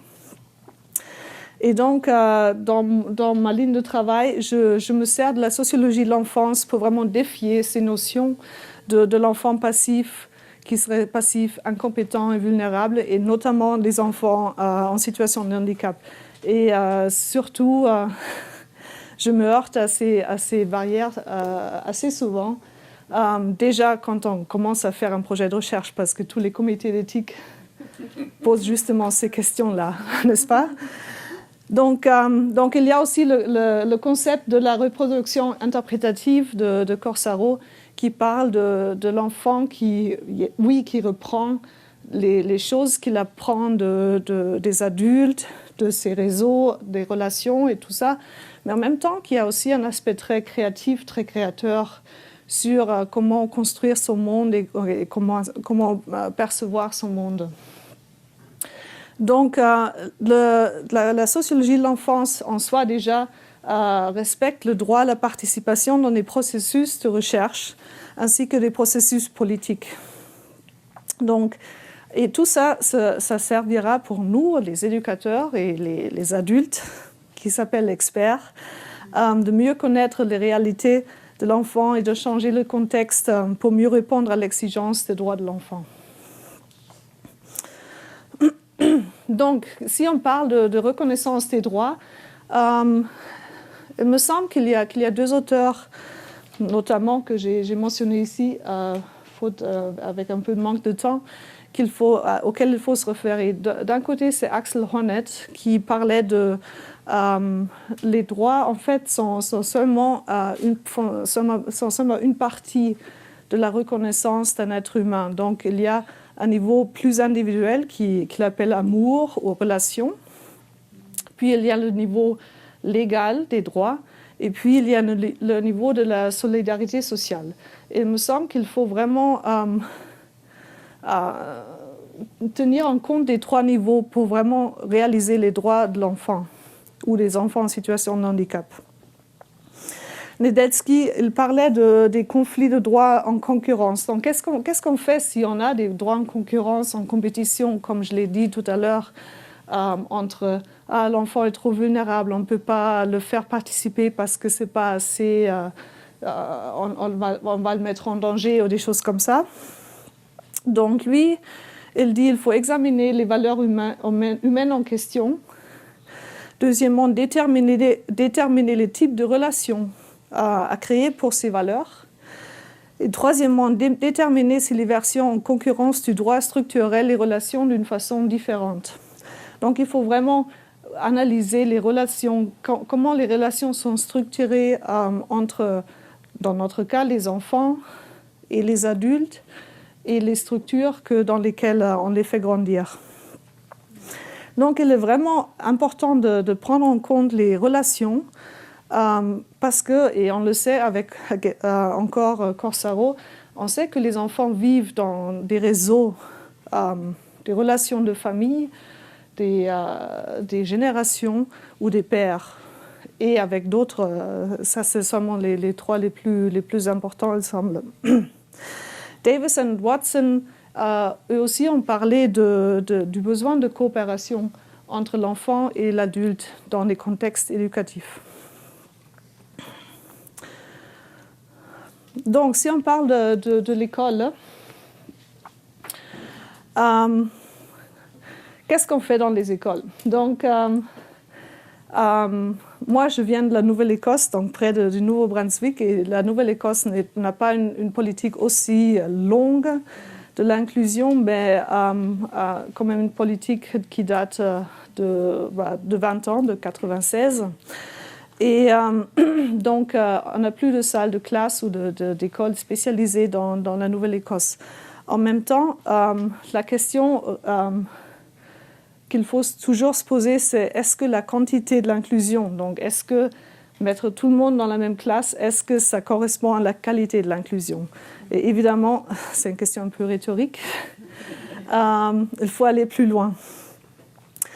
Et donc, le droit à l'inclusion, et là, il y a aussi un peu le problème de la notion d'inclusion que moi, je considère un peu comme une notion un peu passive, parce qu'on inclut quelqu'un, mais il n'y a pas d'action de la part de l'enfant acteur. Donc, je préfère en général d'utiliser la notion de droit à la participation dans la culture de la salle de classe.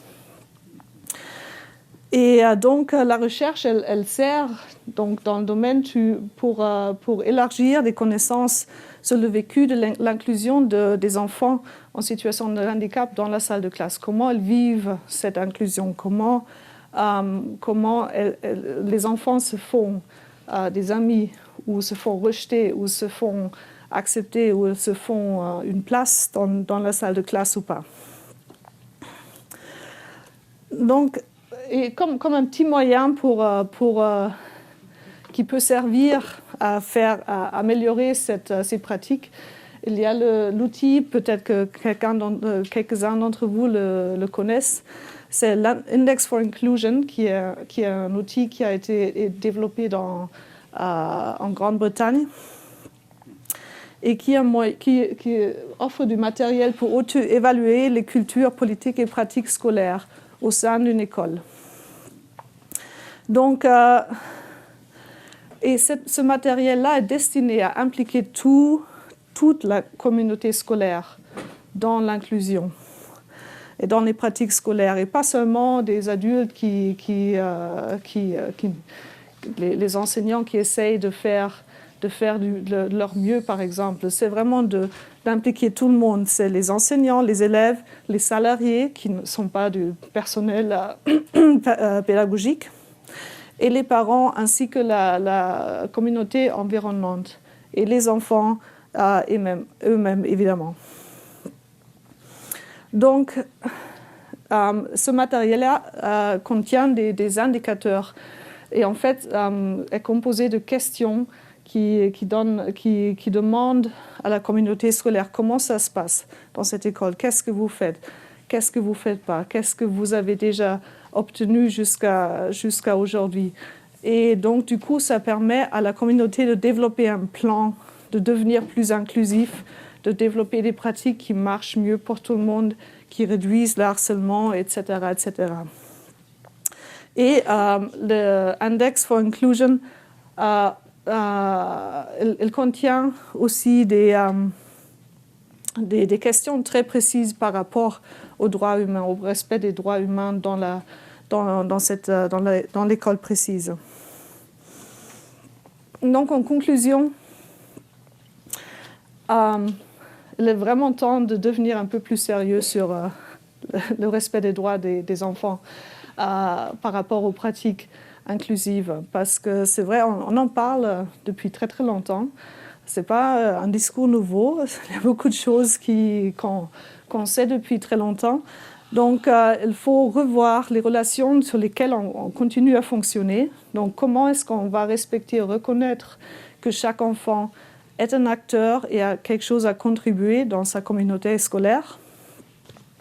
Et comment, par exemple, comme des outils de la sociologie de l'enfance, on peut reconnaître l'agency, l'enfant comme acteur dans la salle de classe et comme quelqu'un qui est un acteur dans sa propre éducation. Et finalement, tout ça, c'est vraiment sur une base de solidarité avec les enfants en situation de handicap, qui donne lieu à la reconnaissance des droits des enfants et notamment des enfants en situation de handicap. Merci beaucoup.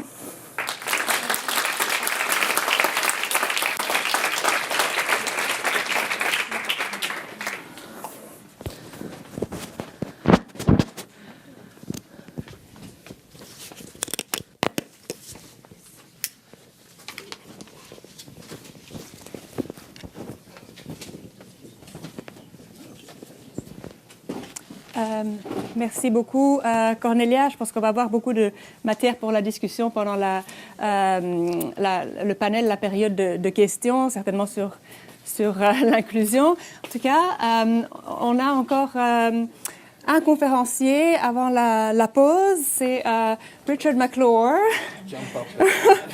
who will keep you entertained for the rest of it.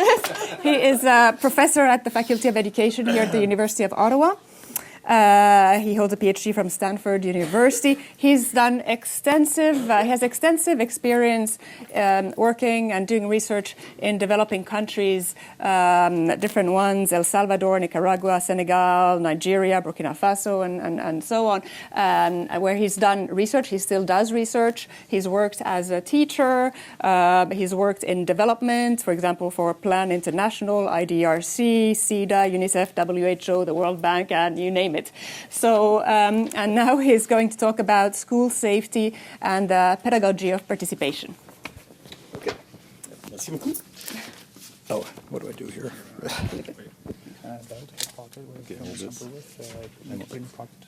Okay. Technology.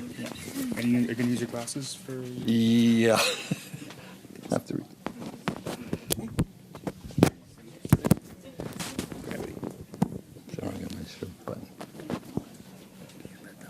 Okay, and then how do I work this thing? So you got your arrows Just, that go forward, backward. Okay. Bon, je pense que tout le monde doit sauter un peu dans ces, mais peut-être ça va, on va prendre les questions. Dans cette communication, je vais faire principalement référence à l'Afrique sous-saharienne et à l'Amérique latine à cause de mes intérêts de recherche. Mais effectivement, dans plusieurs sens, mes commentaires seront pertinents pour toutes les régions du Sud. I will also speak in English, but I can take questions afterwards en français. And I will try and stick to the script because I risk sometimes if I talk a lot about Africa and Central America, I could take 2 hours. So, just over 26 years ago, 2 international accords appeared almost simultaneously. The Convention on the Rights of the Child was adopted by the UN General Assembly in November 1989, and 4 months later, in March 1990, the World Declaration on Education for All was promulgated in Jomtien, in Thailand. Both these accords drew worldwide attention to children's right to education.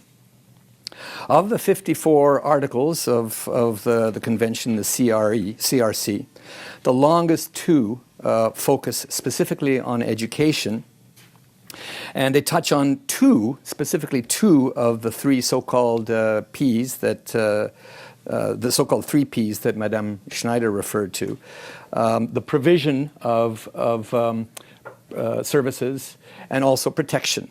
They make specific reference to education as a source of protection for children. And I will come back to those three Ps a little while later. The EFA Declaration, the Education for All Declaration, which likewise reiterated the notion of education as a fundamental right, also referred to education as essential for social and economic development. And it served as the launching pad for the global EFA campaign, the main goal of which was to achieve universal primary school enrollment by the year 2000. Now, there were other goals as well, such as enhancement of adult literacy and early childhood education and out-of-school skills training and so forth. But really the main focus of the 10 years following Jomtien was universal primary school enrollment. This date, for a number of reasons, proved to be unfeasible, and so a follow-up meeting in Dakar, Senegal, determined upon the year 2015 as the revised date, not only for the enrollment of all children throughout the world in primary school, but also for significant progress with regard to gender equity and quality of learning. Well, 2015 has come and gone, and the world is now taking stock of what was achieved and what remains to be done. In Africa and Latin America, much has been accomplished, at least in quantitative terms. In Africa, public expenditures on education have been proportionately higher than anywhere else in the global south. Primary school enrollments have doubled in the last 15 years. And the gender gap has been reduced, at least proportionately, in terms of the numbers of the increase of girls coming to school vis-a-vis the increase in boys. I mean, the gap is still there, but it has been gradually reduced. In Latin America, virtually all children now have access to primary school. And in more than half the countries of the world, universal or near universal lower secondary school enrollment has been achieved. So these figures are undoubtedly impressive. And yet, children's education across both continents is burdened by crisis. And it's a crisis that strikes at the heart of the idea of education as a fundamental right. Now, a large part of the problem has been that the bulk of the effort to achieve EFA has been on quantitative targets, focused on quantitative targets. That is, building schools, hiring teachers, and getting bums into seats and counting it all. And when the numbers goes up, that looks impressive, and it is. However, in contrast, there's been far less success in attaining educational quality. As one official put it, going to school has too often been disassociated from learning in school.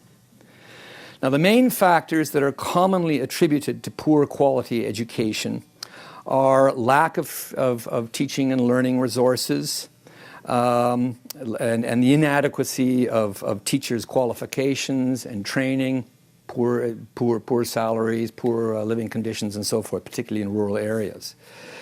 Those are the sort of the common factors that are cited for poor quality. And yet poor quality education in both continents also stems from institutional norms and behaviors that undermine learning. For example, throughout Africa and Latin America, corporal punishment is still widely regarded as a legitimate means of maintaining classroom order. And sexual harassment of female students is commonplace. Indeed, it's widespread, not only in schools, but when girls are walking to and from school. In addition, there's the psychological stress associated with the pressure of final school exams, which function as a mass screening device that determines the relatively few students who can continue along what most of them assume is the path to socioeconomic mobility. And it's not just the psychological stress of taking the exams, but there's also violence associated with it. The reputation of schools often goes up when students do well in exams, and when the exam performances are low, the reputation of the school is low, and the teachers feel that this is a critique on them. And so as a result, as an example, I have a student, Catherine Vanner, who did some research in her doctoral research in Kenya. And she was in 2 schools, primary schools. And she noted how when students did not do well on the exams, they were beaten, just lined up and beaten. And this was commonplace. The teachers this is the norm. So all of this invariably entails a system of teaching and learning, which is akin to what Paulo Freire referred to as the banking model of teaching and learning, where teaching is conducted in a rote fashion, and children are expected to passively absorb the deposited information and then eventually regurgitate it on exams. And it's what Ronald Dorr observed in his book, The Diploma Disease, which was very prescient. It was written in 1976, I believe, where he stated that a year of schooling is not simply a year of schooling. It can be a joy or a crippling misery, and which it is makes all the difference in the world to children. And I hearken to Virginia's comment about schooling is not a magic bullet, and it certainly isn't. However, it's easy to blame the school system. But the crisis of education in Africa and Latin America is much more than that. The world has changed a great deal since the start of the global EFA campaign just 26 years ago. And 6 key developments have since created major obstacles to the quality and relevance of children's education in the global South overall and in Africa and Latin America in particular. First of all, there's population growth and poverty. Should that be poverty as well? Africa has the highest concentration of young people in the world. There are an estimated 408 million people under the age of 15 years in Africa now. And it's estimated that this will rise by 100 million in the next 10 years. The population rate is extraordinary, the population growth rate. So this means that the post-2015 EFA agenda will continue to focus heavily on expansion, just to try and get bums into seats. And it will likely detract from quality.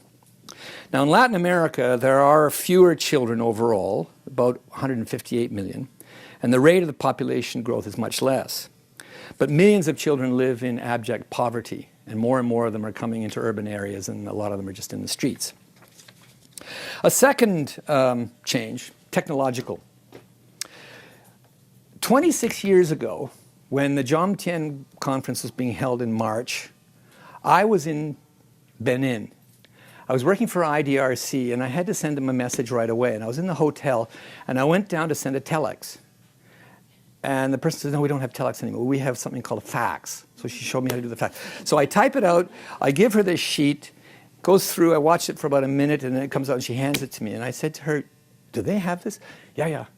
And wow, this is the fax. I'd heard about fax machines. It was amazing. It was miraculous. That was just 25 years ago, long before email and cell phones and all the rest.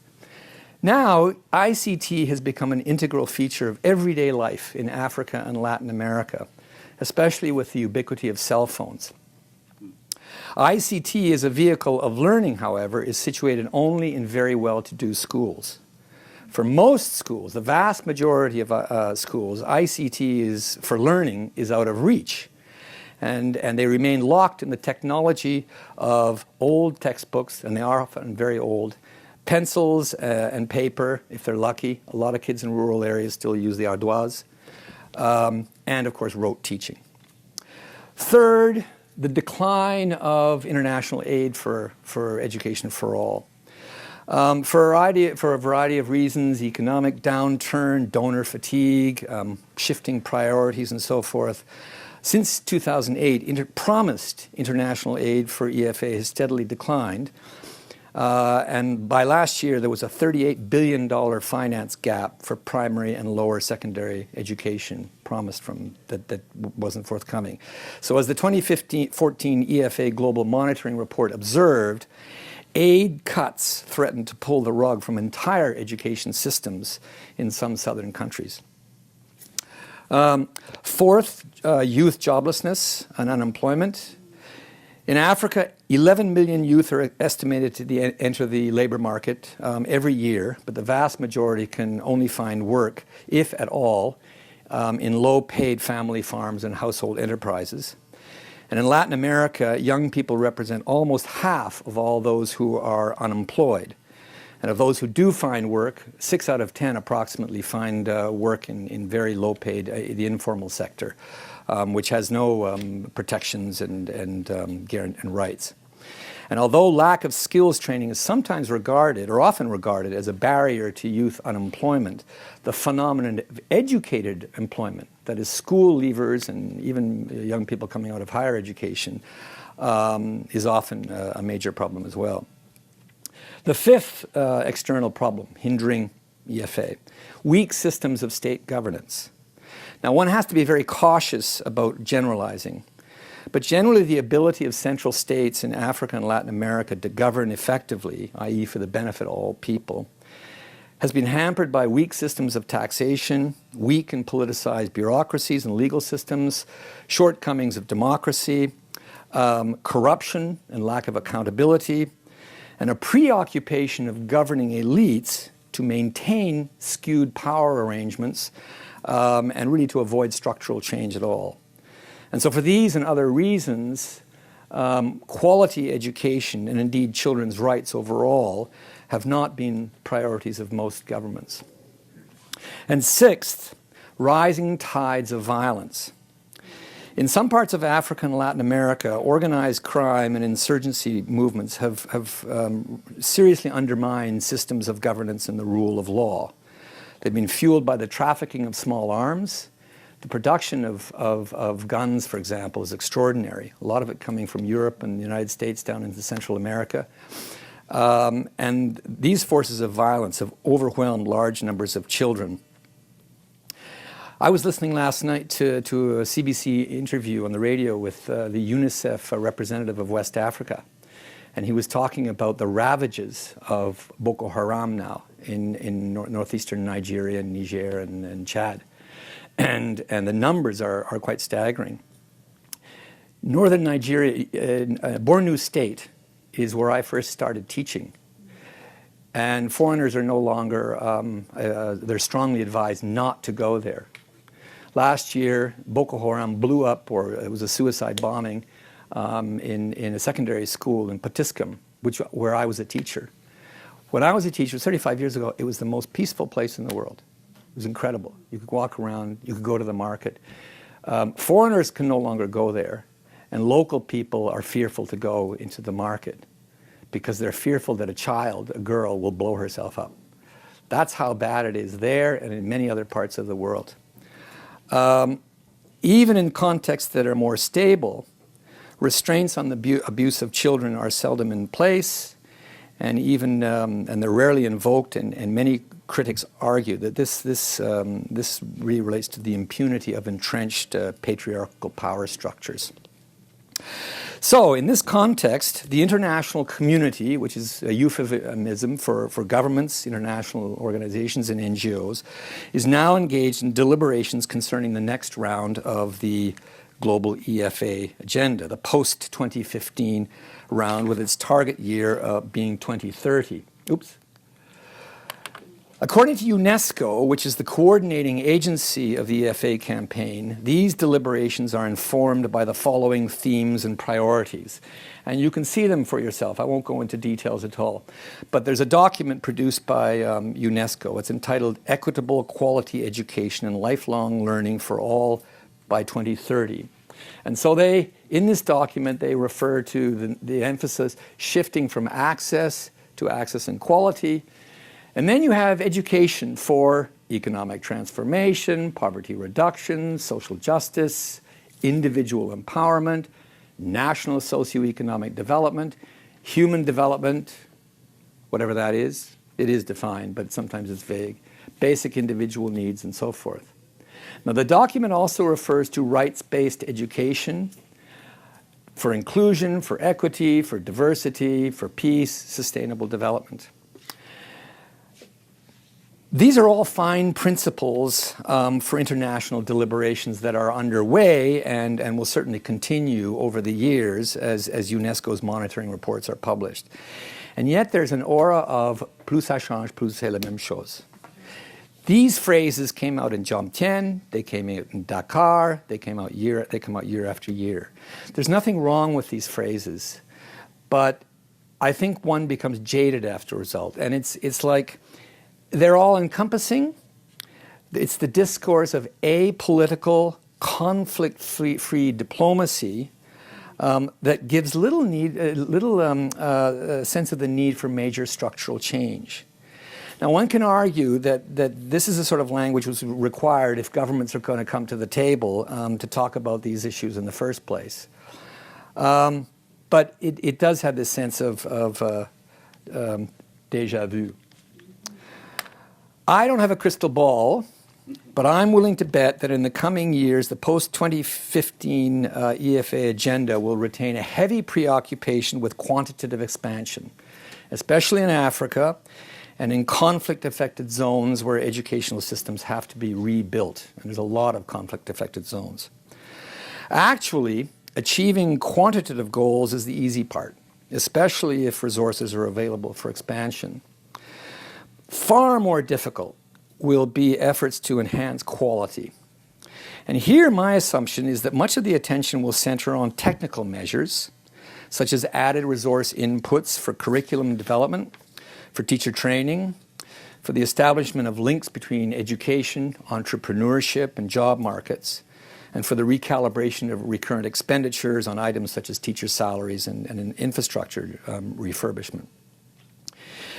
In contrast, however, the notion of a rights-based approach to EFA, notwithstanding UNESCO's reference to it, will likely receive short shrift, in large part because the advancement of rights entails the need for fundamental structural change, and that's political.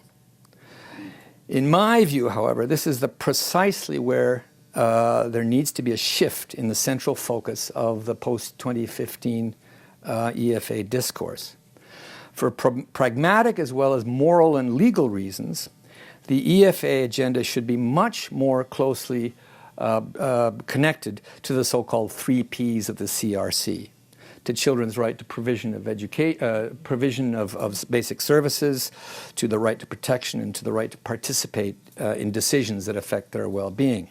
Now, the first of these, provision of services, is of course amply covered in the EFA discourse. But the second two, the right to protection and the right to participation, are far less evident in the discourse. I think, however, if educational quality is to be genuinely enhanced, both these notions should be at the core of the post-2015 EFA agenda. Explicit and repeated reference should be made to schooling and other forms of children's education as sites of child protection and safety and as sites of participation. And one key reason that these statements should be front and center is that they harbor enormous pragmatic significance for the quality of education. With regard to, is this my sixth thing? Yeah, I think it is, yeah. To protection and safety, it's well known that environments that are violent, toxic environments, which Monsieur Julien referred to, really are detrimental to children's development. And too often schools are toxic environments. Accordingly, regular access to safe places is a key asset for children. More than just the absence of physical, psychological, or emotional violence, safety signifies relationships and practices that counter fear and the perpetration of violence, which many kids are exposed to. Schools are the places where children spend most of their time, if they have access to it, apart from family. And so schools have to function as safe havens for children. They have to be what one writer referred to as institutional thermostats that help reduce the influence of potentially disruptive norms of the broader society. This is captured in UNICEF's the notion of child-friendly schools. And I mean, just as an aside, I remember I've done some research in Managua, in a low-income neighborhood, which was a lot of problems of violence, with drug abuse, with domestic violence, and so forth. And in the neighborhood, there was a school which had a pretty good reputation of the kids were very happy there and so forth. And it has a wall around it. And you go past the school during the daytime, and you hear the squeals of the kids, running around outside. When you walk by, say, the Franco Jeunesse, you hear the kids playing. And it's always the same sound the world over. Kids laughing, they're squealing, they're happy. And I remember walking by there and thinking, it's like music. And the wall is there. Some people think it's like a prison, but it isn't. It's a place of safety. Because when they come back out on the streets, there's a lot of bad people out there. And the streets are usually quiet. And the kids are quiet. But in the school, they're making a lot of noise. And that's the way every school should be. I'm coming to the end here. The other relates to children's participation. This has been widely endorsed. The notion of children's participation has been endorsed in a formal and a theoretical sense. But strangely enough, the right to participate and the right to education are often disconnected. On the one side, there's this sort of conventional view of education as a set of deliverables that entails the provision of infrastructure and materials and the transmission of an officially prescribed curriculum, and then in the end the distribution of certificates to those who succeed on the final exams. That's what it's all about.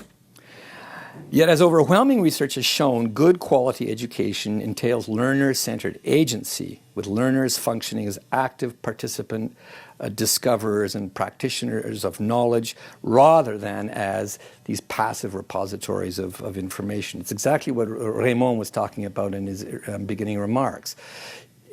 Happily now one can go to schools here, in an elementary school and a secondary, and you see kids moving around, and they're sitting in groups, and they're doing research, and they're giving presentations.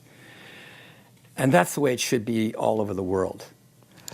On the other side, children's participation is generally regarded as a fairly circumscribed process that bestowed sporadically by adults in an essentially controlled manner for very specific purposes. It's controlled by adults. But if the notion of education as a vehicle for individual capacity building and social justice is to have any meaning at all, then, as scholars and educators have long argued, education should really be learner-centered, kids being active, and the role of the teacher facilitating this. This symbiotic connection between children's education and participation has real significant implications for child rights activism and for the gradual transformation of systems of governance.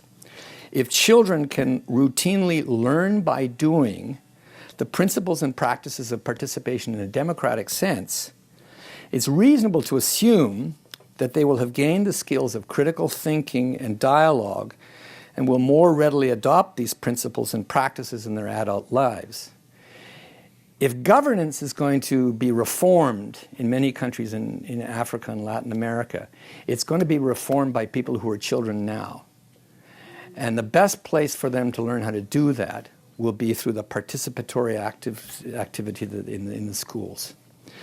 So to conclude, I strongly believe that the integration of the principles of children's right to protection and to participation should be central to the post-2015 EFA discourse, especially in Africa and Latin America. However, I'm under no illusion that this would be easy to implement, for it would challenge the predominant structures, the power structures of the adult world, ranging from authorities in central governments right down to teachers in classroom settings. As Michael Freeman has observed, for the powerful, rights are an inconvenience. And as we know, historically, the advancement of rights has always come through struggle. All the presentations that we've heard this morning, rights aren't given. Those who, you have to struggle for them, you have to fight for them. And therefore it stands to reason that a genuine rights-based approach to the post-2015 agenda will require a process of collective struggle against the prevailing use or more often misuse of power. And while children can certainly participate in the struggle, I believe that the real force for a progressive post-2015 EFA agenda will be led by child rights activists throughout Africa and Latin America, and there are many of them, many women's groups particularly, along with the aid of national and international NGOs such as Plan International and Save the Children, and child-centered multilateral and bilateral organizations such as UNICEF and Swedish SIDA.